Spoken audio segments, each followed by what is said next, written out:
Alors, un exemple d'imagination créatrice, et d'où elle naît et comment cette imagination peut disparaître aussi, c'est quelque chose que j'ai fait en classe et d'autres aussi l'ont essayé. Euh, L'enseignant ou l'enseignante prend une craie rouge et fait un gribouillis au tableau. Demande par exemple à une classe de maternelle, des petits, en disant c'est quoi ça? Alors là, c'est des fourmis rouges qui se sauvent, c'est la pointe d'un cigare, c'est des bouts de fer tout tordus qui sortent du feu. Enfin, il y a 50 réponses avec une profusion de situations incroyables. La même expérience est faite à des CM2, des enfants de 9-10 ans. L'enseignant fait son tour avec sa craie au tableau et dit c'est quoi ça? Silence de mort dans la classe. Au bout de 2-3 minutes, il y en a un qui lève la main et dit monsieur, vous avez fait un gribouillis avec la craie rouge. Ouf! Soulagement de toute la classe. Enfin, il y en avait un qui avait sorti la bonne réponse attendue par l'enseignant. Et la question, elle est comment se fait-il que des enfants en quelques années aient perdu spontanéité, transformation, imagination, hein, et été modelés à chercher la bonne réponse, celle qui était attendue par l'enseignant ou l'enseignante. Voilà quand même un exemple saisissant qui dit que tous les contenus imaginatifs ne sont pas enseignés à l'école parce que c'est difficile de noter un dessin, une fabrique, une construction avec des bouts de ferraille ou des morceaux de bois, etc. Et que tous ces contenus qui n'étaient pas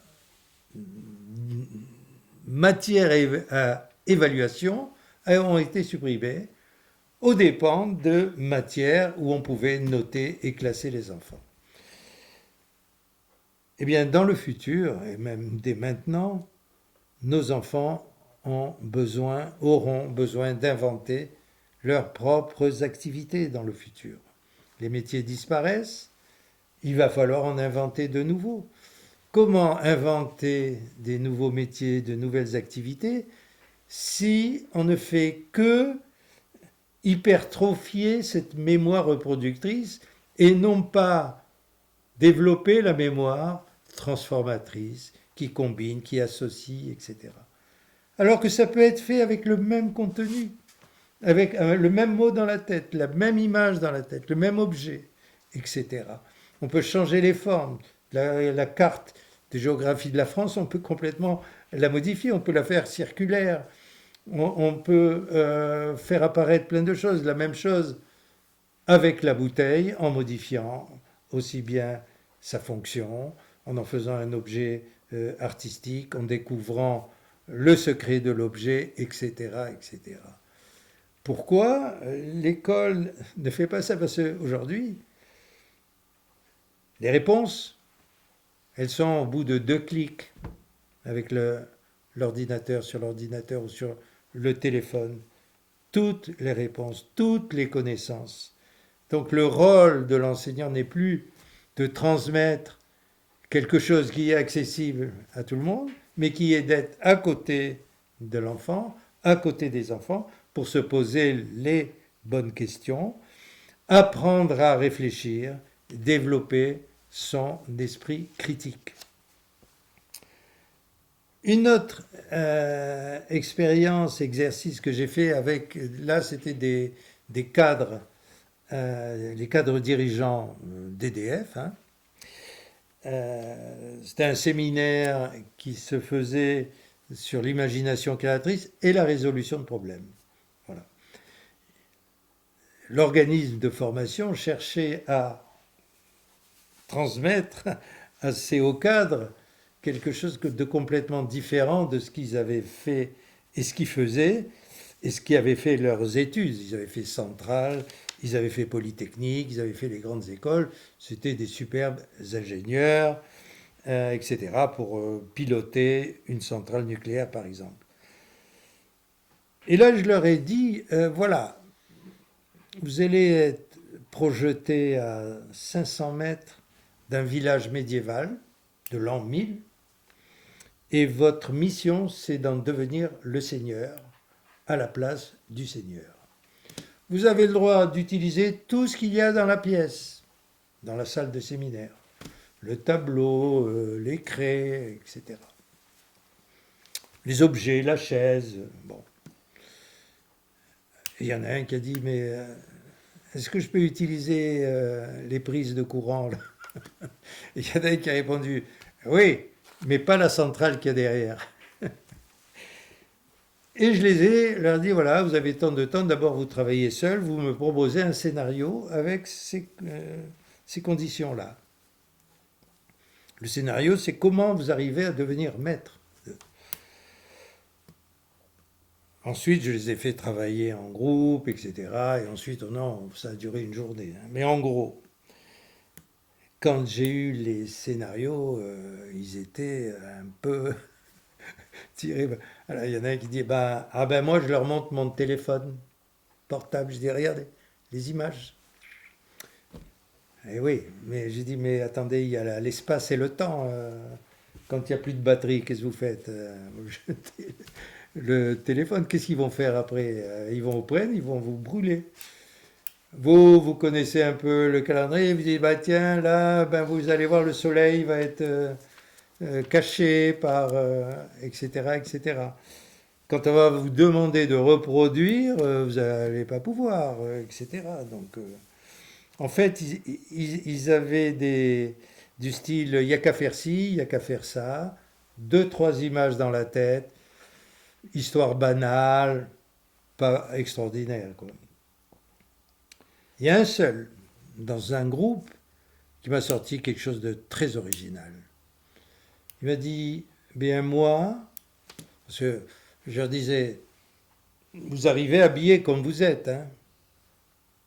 Donc imaginez, vous sortez comme ça d'un buisson, habillé comme vous êtes, vous dirigez vers le village, vous n'allez pas faire long feu, quoi. Comment vous faites? Alors, essayez de trouver des idées pour ici, vous déguisez, ensuite vous voyez quelqu'un, etc. Quelque chose qui peut avoir une crédibilité, qui n'est pas un conte de fées.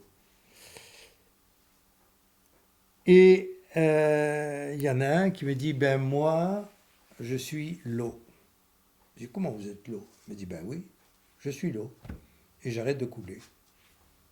Si je ne deviens pas le Seigneur à la place du Seigneur, et le Seigneur à la place du Seigneur, et il refait couler l'eau. Voilà comment il prenait le pouvoir. Je dis, ça, c'est très original. Je dis, mais vous êtes patron d'une centrale, d'une division, etc. Il me dit, ah non, non, non, moi je suis aux ressources humaines et j'ai un doctorat en lettres. Ah, j'ai dit, tiens, une autre formation. Et les autres, vous voyez bien que du fait de leur travail quotidien, de leur pratique et de leur formation, l'imagination créatrice, la résolution de problèmes, c'était quelque chose dont ils n'étaient pas familiers.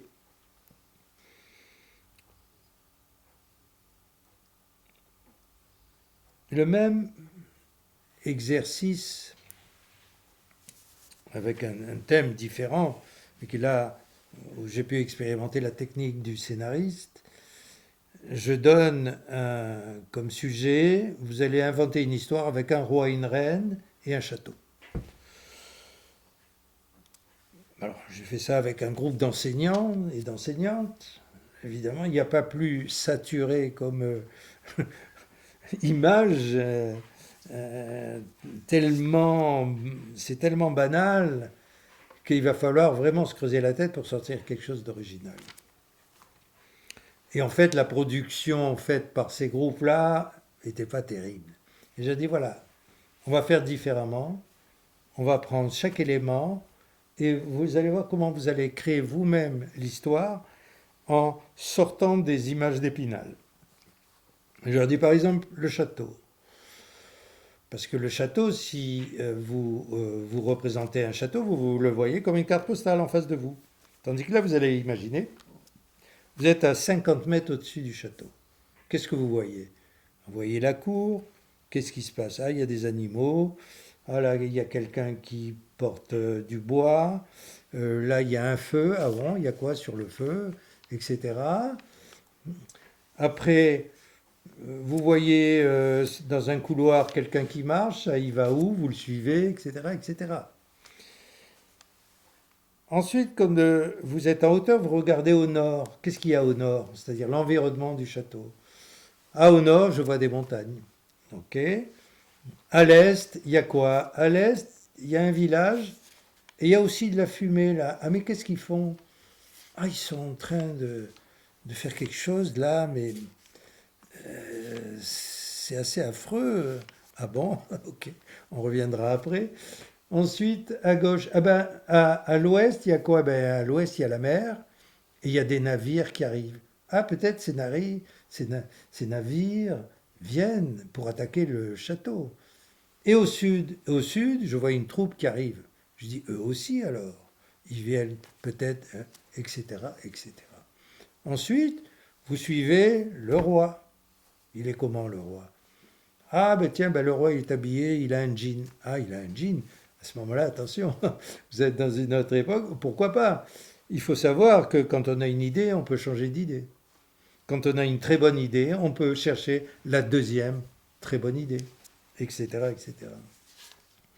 Suivi la reine qui parle à son frère. Ah mais qu'est-ce qu'il parle? Ah oui, il parle à voix basse. Ah, il complote. Ah, il se passe quelque chose là. Et vous groupez toutes ces images, toutes ces fabrications que vous avez eues dans la tête, et ensuite vous trouvez l'histoire, mais pas avant. Voilà donc un exemple et les techniques qui sont comme la technique de l'écrivain. L'écrivain, qu'est-ce qu'il fait? Ben, il incarne, c'est comme dans la bouteille, où je suis à l'intérieur de la bouteille. Ben là, je vais incarner un personnage, ressentir, voir ce qu'il a dans la tête, ses pensées, ressortir pour l'écrire. C'est pour ça que souvent, c'est un exercice un peu schizophrénique. Et puis, il y a certains écrivains qui ont du mal à lâcher à la fin du livre leurs personnages qu'ils ont tellement incarnés et désincarnés pour pouvoir les écrire, écrire leur vie, leur situation et leur histoire. Voilà en gros, quand on voit un petit peu comment on fonctionne les créatifs, il y a toujours des transformations dans la tête, des combinaisons, et qui amènent à quelque chose d'original. Et c'est jamais là la reproduction à l'identique qui fait que... Moi, j'ai eu un groupe de médecins des hôpitaux euh, de l'assistance publique. Dans un groupe d'une douzaine, il y avait toutes les spécialités, cardiologues, anesthésistes, etc. Et je leur ai donné à faire l'exercice de la bouteille et de la transformer. Et là, les transformations étaient dérisoires. Hein. C'était le pot de plant, la plante, le verseur, ou alors même ne bougeait pas.